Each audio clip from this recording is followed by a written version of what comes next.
here in Bethesda, and I live in central Maryland, and I think that this is not an issue that's just happened overnight. I've lived in the state my entire life. I've lived in 4 different counties, and we have a big disconnect between the wonderful things that you're doing in Montgomery County and Frederick County for business and what they're doing in Annapolis. And what they're doing in Annapolis is only one thing, and that's growing the government. And they really are doing things a lot differently than everyone else, and it makes it like an anchor around your neck when the state is doing something very different from what you're trying to do to attract business. And I think it's going to continue unless there's a little bit more balance. And we kind of take back the state and get them to start doing things that are more business friendly.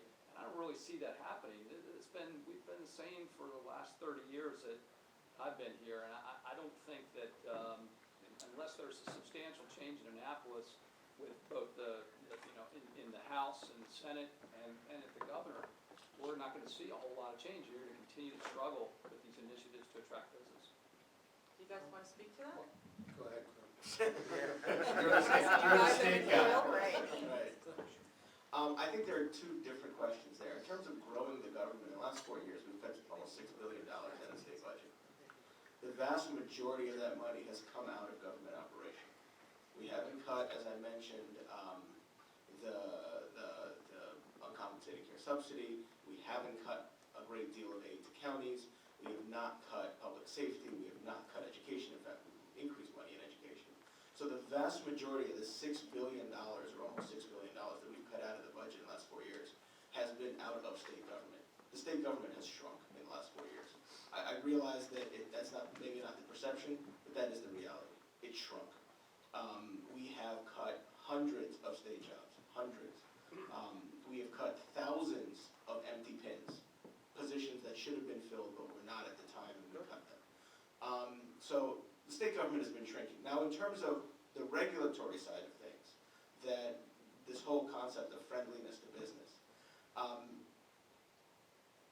without specific example, it's very hard to argue one point versus the other.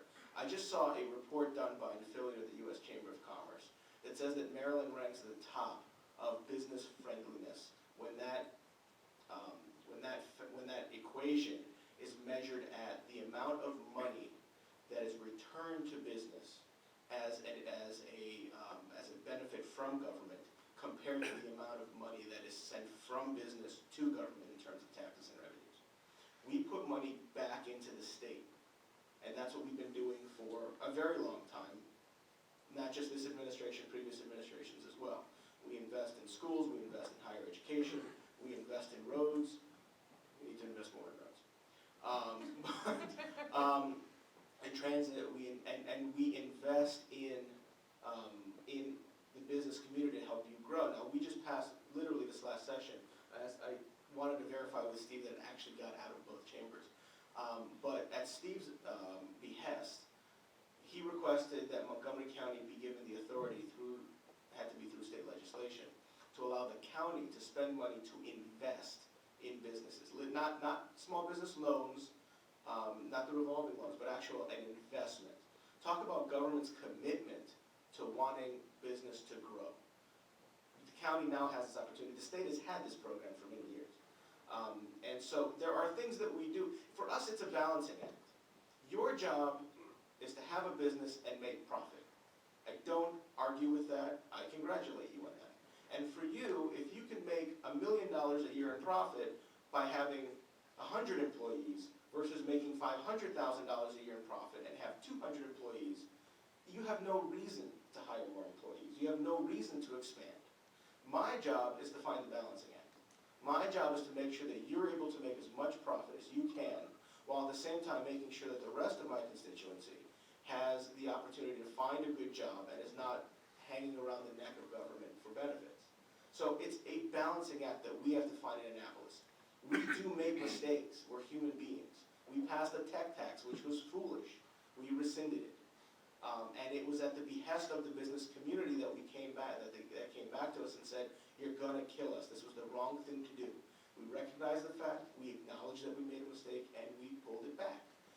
It's constantly a give and take. A partnership with business is what we need. We need to have that communication factor open. And I know that the lobbyists for the Montgomery County Chamber are in my office all the time. They have an open door to come into my office, as do the lobbyists for the unions and the environmental groups and everybody else. Everybody has the right to come in and talk to me, and when we get everybody around the table to find the optimal solution, that's when the good things happen. When we start pitting one against the other, that's when bad things happen. Can